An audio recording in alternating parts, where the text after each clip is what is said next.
Hey YouTube, it's Friendo here, and I have put this video off for far too long.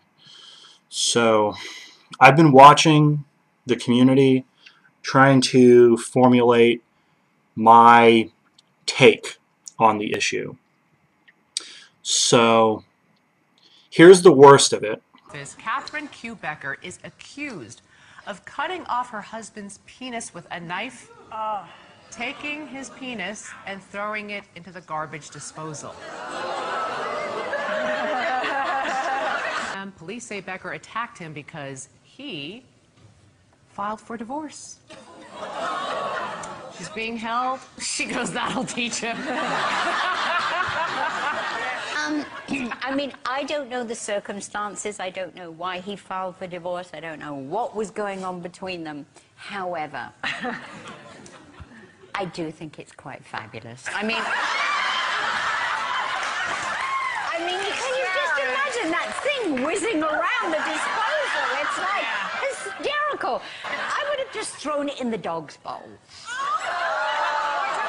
Why does the dog have to suffer? Chewing on an old bone. It's different, though. It is different. One's floppy and dry. Spits up like that. It's easy. And this is the only sane thing anyone had to say.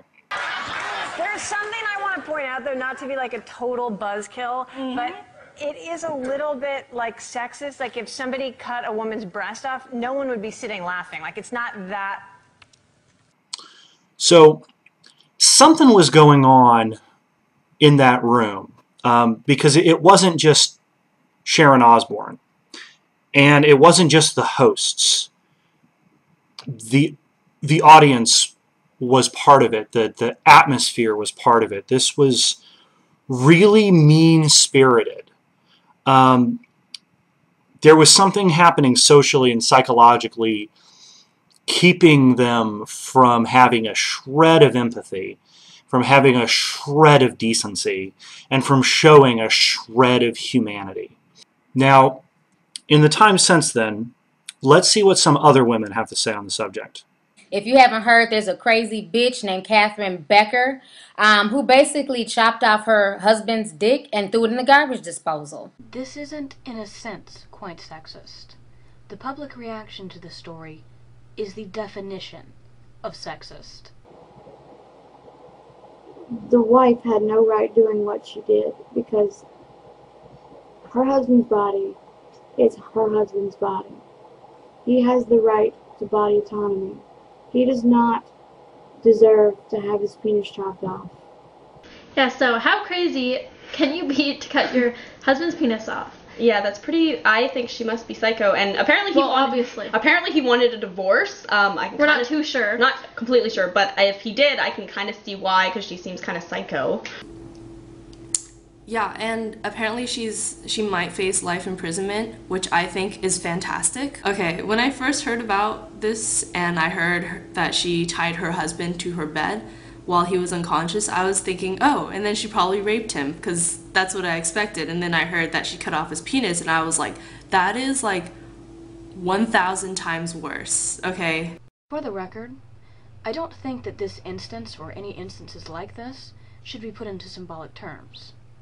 I don't think anyone should equate cutting off a man's dick with cutting off his power. That's some of that flawed logic I was talking about. Let's call it what it is. Cutting off a man's penis is the same as carving out a woman's cunt. You are removing a sexual organ. You know, as a woman, not only do I find this absolutely horrific, disturbing, appalling, but I don't even know what's worse, the act that happened to this poor man, or the fact that women, of all people, were the ones to laugh and make light of it. How do we, as women, expect men to be compassionate and empathetic to us when we talk about serious topics like rape and abuse and equality? How can we expect the same kind of open heart and kindness when, as a group, we're not willing to show any? This particular crime is really closer to rape. The tactics were specifically designed to cause the most emotional distress, to humiliate, to rob him of his power and his identity. However, this was a woman, someone who is powerless, someone who has no voice in the world. This was your average female. And she did something that we all want to do. Cut off a man's power. That is more bullshit. That is more reprehensible than just attacking someone out of anger. It is on the level of forcible penetration. It is on the level of sexual assault and rape. Make no mistake, this is a sex crime. And this woman is a sexual predator. Now, when a woman is sexually assaulted, when a woman is raped, we are quick to point out that she should not be blamed for the violence that was brought against her. The same is true here. Nothing that he did could have earned him this torture and humiliation. But the women on the talk weren't even interested in whether or not he had done something. They were judging him anyway. Regardless of what kind of a man he was already deserving of whatever abuse a woman would heap on him. Now that's not funny. That's quite disturbing. Now, Megachepo pointed out that you can always make a joke. There always is a joke to be made. And I have to point this out because I agree. I have a pretty sick sense of humor.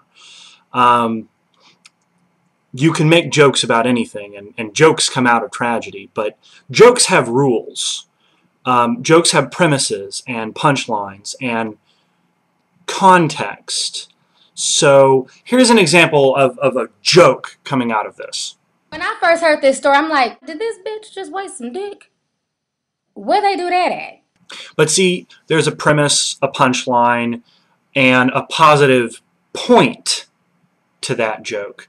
Meanwhile, this is what we got on the talk. She goes, that'll teach him.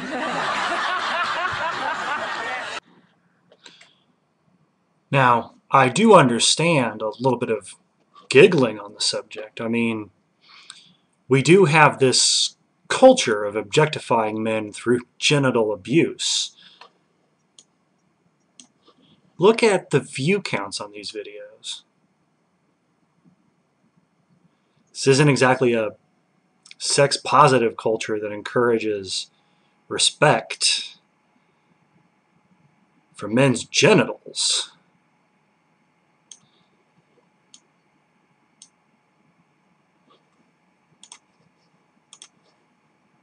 Yeah! It's not acceptable to resort to sexual violence in order to assert your dominance, in order to feel that you have power, in order to get even. Every person's body is something that they are entitled to have complete autonomy over. There is no exception for men. And no one has a right to laugh at the victims of such violence. You laugh at the people who commit it. While they pay for their crimes, laugh at them. Laugh at the crime itself. That we lived in a society that is that fucked up, with people that are that fucked up, that they can actually put in their minds the idea that that is acceptable. But do not ever laugh at the victims. Now, the ladies at the talk are trying to set the entire dialogue between men and women back 50 years to put men on one side and women on the other and encourage sniping and pettiness between them. I'm not going to let them. I'm just not going to let that happen. This isn't about men and women. This is about knowing right from wrong. This is about being able to identify an atrocity when you see it.